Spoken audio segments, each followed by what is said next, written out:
Hello, everybody. Welcome, welcome, welcome. So glad that you are here. Conversation is going to be so rich and fun. My name is Hollis Citron with I Am Creative and Express Yourself Publishing, and I am so grateful to be talking to Phoebe Leona today. And we are going to be talking about a bunch of things, but the core of it is all about alchemy of embodiment. So, Phoebe, welcome to the space. Thank you. I love being in your space. Thank you, Hollis.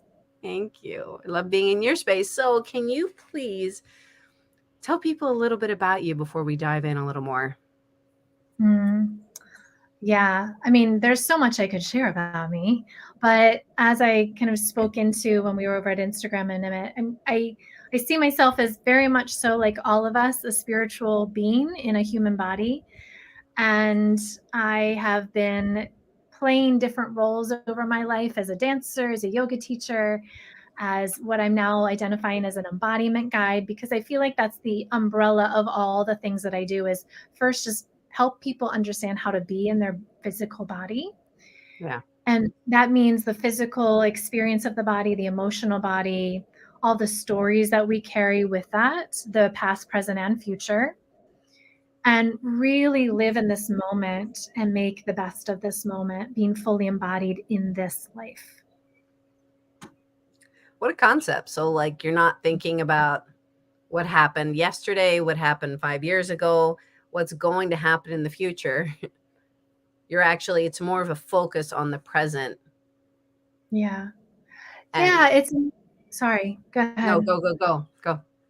Well, it is about being in the present, but also acknowledging that there are things within ourselves. There are stories of our past. There are hopes for the future, longings for Yeah. the future. But how can we be here right now and listen to the messages that are here that are maybe the tugs at our heart of heartbreak in the past that are blocking us from the beautiful relationship that we want to call into our life?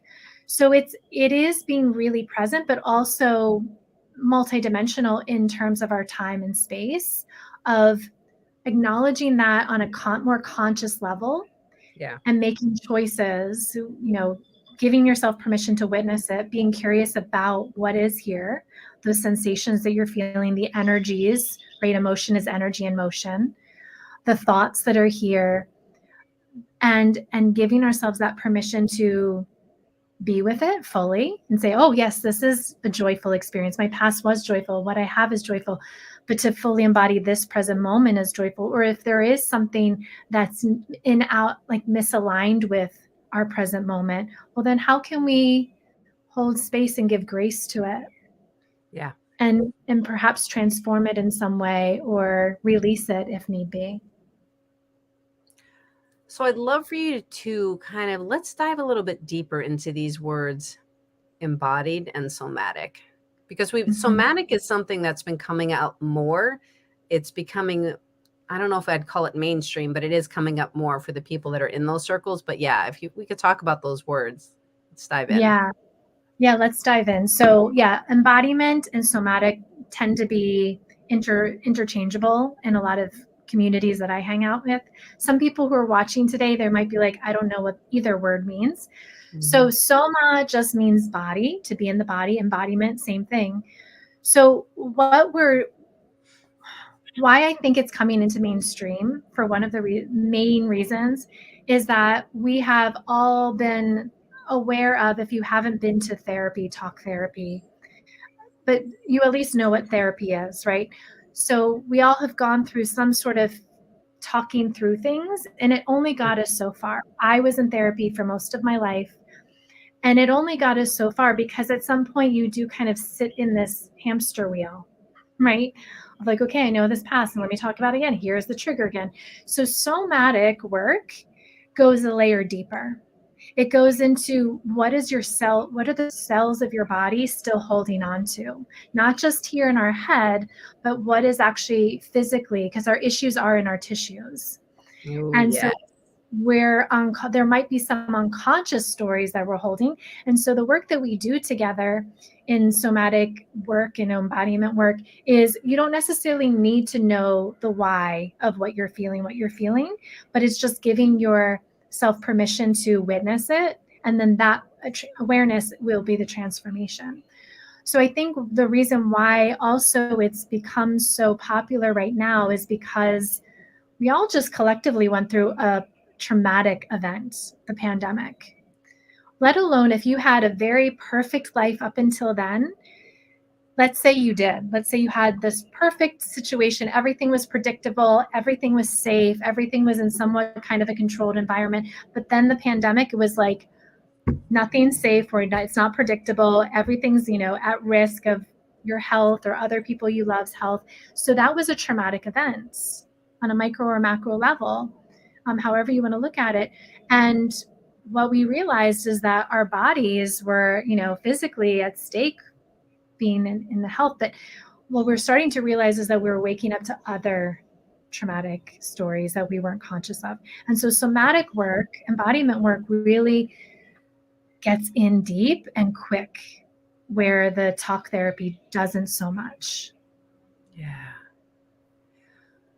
Listening to what you're saying and like thinking, it's just everybody, if you can relate to this, if you notice when you're in certain situations, maybe when you lift your shoulders up more and you tense up, or you feel that knot in your stomach and it's not an excited knot. It's kind of like there's anxiety, there's worry, there's fear. Or if there is this excitement and you're just finding yourself like looser and you see a certain person and you're just like, yeah, our body has these holds. I really appreciate how you word it. It holds these stories. And if we would just actually allow and give ourselves permission to take the layers off and be willing to feel the emotions, I guess that's really where so much of it lies, isn't it? Is that we're in denial. Yeah, and I want to give all of ourselves permission. That seems to be our key word today. Yeah. Is to know that it's not your fault. We have been conditioned in so many ways throughout our life to not really fully pay attention to our body. Even just our survival needs of listening to when we're hungry or when we have to go to the bathroom. I mean, I remember so many times in school as a child where I like almost peed my pants, but like I didn't want to disturb the lesson that was being taught because I was like, sort of a shy student wanting to be good in school. So I didn't want to disrupt. So like suppressing my own survival instincts, like we have that on such a primal level at an early age, but then we also were taught at an early age too of, oh, it's not appropriate to be angry or cry here. It's not appropriate to scream with joy at a funeral or whatever. Like we started to get conditioned to put our emotions in little boxes and maybe tap into them when it's an appropriate time. But unfortunately, what has happened over so many years is that we forget that that box is even there, but we just keep unconsciously putting the stuff there. And what you were saying is like, it still comes out, right? I'm still like tense and I have my shoulders up into my ears, but I'm like, I'm fine. I'm okay. Right? Because this is now my homeostasis. This is what I think normal is because I'm tense all the time and I'm just holding everything in. But when we're like, oh my God, I see so many times with clients where they're just like, oh my God, I didn't even know my shoulders were up into my ears. I'm like, yeah. Yeah, they kind of are. And it wasn't just physically releasing it, but it was the stories that created all of that they're also releasing, which is so powerful. So tears might come, rage might come, the things that they never really allowed themselves to feel. Yeah. Gosh, so much power in all of this. So much power. So, okay, so who is this for? So tell us about your program that you're birthing into the world. Yeah. And and who is it for? So we talk just so much just generally about what embodiment is, and I think that that's for everybody. So especially if you're listening to this today and you're like, oh yeah, there's some things that I've been feeling that I didn't know where to put it or how to deal with it, come reach out to me just in general. But the program that we're talking about specifically today is really for anybody who wants to deepen dig in deep into that. And I call this like an 8-month journey of reinventing yourself. So what we do first is, I call it like being the CEO of your life. So the CEO does not mean that you have to be an entrepreneur to come in to join my group. It's really, you want to have ownership of your life again. You want to have power back into your life. And you might also be in a position of leading other people, leading your family, leading your small business, leading a global movement, leading your local community. So you're in service in some way into the world. So what we do is we first bring yourself into a new homeostasis. We center ourselves. That's our C. Center your nervous system. Find that new place of balance. And then the E is the embodiment work of what we just talked about, of unpacking those emotions that we've bottled up, the fear, the anger, the shame, the guilt, the loneliness, the feeling of being misunderstood, the kind of putting away our creativity, which I'm so excited because you're going to help pull that out of us. You're going to guest teacher on one of our modules. So we look at the shadowy stuff that we haven't allowed ourselves to look at, but we also celebrate more of the joy and the creativity and the empathy and the love and the connection. And we bring more of that into the surface too. So we're not getting rid of anything. We're just embodying all of it and know that it belongs. And then the O of CEO is creating open, safe, and inclusive spaces for yourself. So as you're finding your new center, you're learning who you are now as this multi-dimensional being, you're going, okay, what do I need to do in order to stay with this? Because the old paradigms are shifting. I don't want those old stories to come back into it. So do I need to set boundaries with certain people or within myself? And then how do I create those open spaces for the people that I lead in my family, in my community? And then you become the CEO of your life. Just like that. Just like that. Yeah. I just really appreciate what you're doing really with the whole concept of movement, with the whole concept of, like we talked about earlier, that it's not just about a talk therapy, which it has its place, and I'm not poo-pooing anything. It's just, but there is this other element of the body. The body wants to move. The body wants to express. And you don't have to be a dancer. You don't have to be like, it's just a gymnast or anything like that. It's just that the body wants to physically move. So as you allow this to happen, it's just such a beautiful way for so much to come out, because it's just so deep. Everybody, this is not something, this is my tagline with what I do. It's not cute, it's necessary. Yeah. It's not like, oh, that's really nice that you get to do that, because I'm really busy and I just really don't have the time. Yeah. We push these things off and off and off until our body is, it's like, you don't mess with nature and you don't mess with your body when stuff happens and it puts you in your place. And then you're like, oh, so I can't physically, like, I can't physically move, or something happens because we're not listening. Yeah. I mean, our body is our life partner. Our soul chose this body for a reason. And it's beautiful in that it gives us these abilities to express ourselves and to do things. It also creates limitations as lessons. That's how I see it, as these limitations, whether it be illness or injuries, as lessons to learn to be more expansive. And I just lost my train of thought because I wanted to touch in on something that you spoke into. Oh, the dancing part, because I do want to kind of talk about the modality too for a moment, because there is movement. There is movement that looks like dance, but you don't have to be a dancer. It's really more in celebration of and tapping back into that inner child. That's what I think of and that's not all of it. Yeah, the dance part is more of the ceremonial celebration of it. But we also do very grounding movement. We're on the floor. We notice the body. It's very subtle movement. It's very gentle movement. If you've ever taken a yoga class, it might look like the very beginning of a yoga class where you're kind of stretching and moving. But we also do a little bit of talk therapy in that we're listening to the words that you're choosing and how you're in relationship with the body, because how you do anything is how you do everything. So if you're coming and talking into the space about how you're so frustrated about this injury that you just can't get out of, and you're forcing it, I have to do it, I have to get this fixed because I have to do X, Y, and Z, and this is keeping me. Well, how are you also kind of micromanaging and controlling other aspects in your external world? And so Yes. can we look at it on a micro level of how you're Yes. doing this more abstract within your body? Yes. And how can we unravel that and show up in a different way in our external world? So we do a little bit of talking. We do other somatic work like expanded awareness practices where we journal, we meditate, we do breath work. So there are lots of different tools in this toolbox that we work on in the program as well. Whew.